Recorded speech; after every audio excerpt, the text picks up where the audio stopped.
Ô, Cortella, existe uma teoria nova aí que diz o seguinte, que nós, essa geração aí que está vivendo tal, a gente conseguiu tudo que o consumo poderia dar. Que a gente tem muito consumo hoje em dia. E que isso gera uma ansiedade, porque hoje em dia você sempre acha que está faltando alguma coisa na tua vida.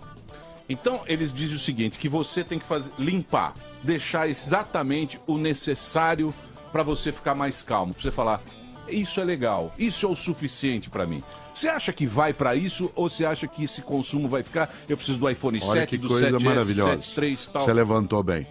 Simplicidade não é sinônimo de carência. Simplicidade é sinônimo de suficiente. Uma vida simples não é aquela na qual haja carência. Uma vida simples é aquela na qual haja suficiência. Suficiência de comida, suficiência de afeto, suficiência de socorro de saúde. Nós não podemos confundir abundância com desperdício. Nós não podemos confundir abundância com descarte inútil. Hoje, uma parte da sociedade vive aquilo que a gente chama de uma consumolatria, uma adoração do consumo que gera infelicidade em sequência. Há um grande pensador africano que viveu na Europa no século V, chamado Agostinho, que católicos, ortodoxos e anglicanos chamam de Santo Agostinho. Pois bem, Agostinho tem uma frase que você e eu temos de meditar sempre. Ele dizia, não sacia a fome quem lambe pão pintado. Isto Não é, sacia a não fome. mata a fome quem lambe o desenho de um pão. E nós estamos lambendo o desenho, achando que aquilo é o real. Essa virtualização do mundo, em uma certa medida, que é a transformação de átomos em bits. O mundo digital exagerado, ele sem dúvida colabora imensamente. Por exemplo, eu adoro poder encontrar os meus netos pelo Skype, vê-los dentro de uma capacidade de transmissão, mas isso não substitui a presença, o toque, o aroma, o aperto. Esta ideia de uma virtualização exagerada, ela gera uma insatisfação. É mais ou menos quando a gente lê de modo exagerado revistas de culinária, ou quando eu era mais jovem, as revistas de mulheres nuas, em que aquilo gerava em você angústia, porque aquilo era, como era inatingível. Primeiro que não há um ser daquele jeito, assim como não há também nenhum prato que todo mundo tem em casa, todos aqueles ingredientes que você tem que fazer. Essa ansiedade que vem, ela é resultante de um consumo que confunde desperdício com abundância. Mas a ansiedade é porque a gente tem muita escolha. Tem excesso de escolha. Não é determinado... A gente cai numa armadilha que um dia Lewis Carroll escreveu. Vocês sabem que Lewis Carroll era um professor de matemática no século XIX, britânico, cujo nome de batismo era Charles Dodson. Para ele escrever livro, ele escreveu Alice no País das Maravilhas, ele escreveu como pseudônimo de Lewis Carroll. Aliás, uma brincadeira que todo mundo sabe, né? Alice não chama Alice à toa, né? Porque os iniciais dele em inglês é LC, né? Lewis Carroll, que é o mesmo som que Alice em inglês. Ora, quando Lewis Carroll faz a obra, ele cria ali uma coisa que a gente não pode esquecer. Eu li dezenas de vezes Alice no País das Maravilhas. Eu não vi o filme do Tim Burton, mas eu li muitas vezes o livro.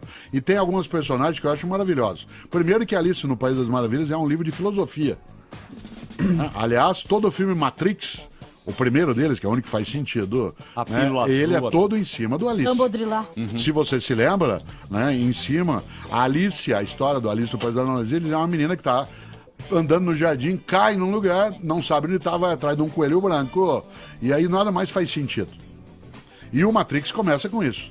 Né? O Keanu Reeves está ali a chamar de Neo, né, o novo em latim, está no micro e começa a aparecer na tela, Follow the White Rabbit, né, siga o coelho branco.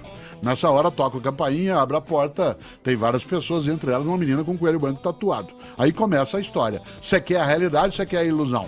Claro que a gente quer a ilusão. A ilusão do número de amigos, a ilusão de que você é gostado porque alguém dá like, a ilusão de que você é alguém que está vivendo uma vida feliz porque você pode postar toda hora o que você está comendo. Mas sozinho te dá uma tristeza imensa. Pois bem, no Alice no País das Maravilhas, você falava do excesso de escolha, ela tá perdida, não sabe onde está. E tem uma personagem que eu acho maravilhosa, que é um gato, que aparece e desaparece várias vezes, aparece só o rabo dele, só o sorriso. Na segunda vez que a Alice o encontra, ela encontra outras vezes, o gato tá lá no alto e ela que tá perdida caminha por lá e vê o gato e fala assim, por favor, o senhor pode me ajudar? O gato fala, claro, com aquela voz bonômica de gato britânico. E ela diz assim, por favor, pra onde vai essa estrada? O gato diz, pra onde você quer ir?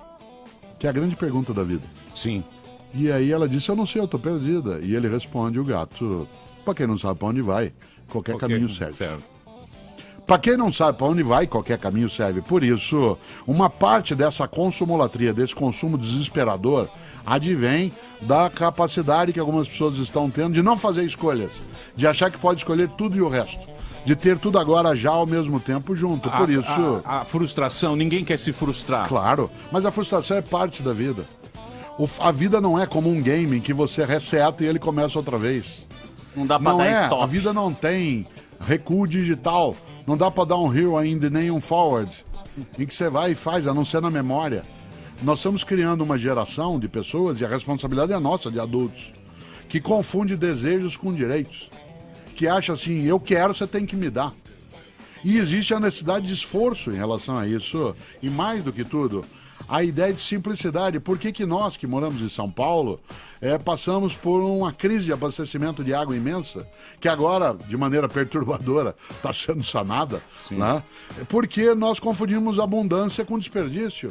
E porque tinha facilidade de acesso à água, então a gente escovava os dentes com a torneira aberta, para quem faz a barba o fazia deixando, o banho no chuveiro ficava um tempão, as pessoas, em vez de juntar a louça de uma vez dentro da pia, não para deixar para o dia seguinte, mas juntá-la e lavá-la de uma vez, né? Aquele desperdício. Por isso, volto e aí concluo uma coisa que você disse, simplicidade. Simplicidade não é carência, é suficiência. Ou a humanidade entende isso, ou nós vamos nos destruir. Apesar de assim, Cortella, fica tranquilo, porque a humanidade está evoluindo. Eu queria lembrar uma coisa que a gente não pode esquecer. A palavra evolução, usada inclusive pelo Darwin, não significa melhoria, significa mudança. Sim. Câncer também evolui, problema também se desenvolve e falência também progride. Tanto que quando um de nós morre, no nosso prontuário no hospital, o médico responsável anota no prontuário, evoluiu para óbito.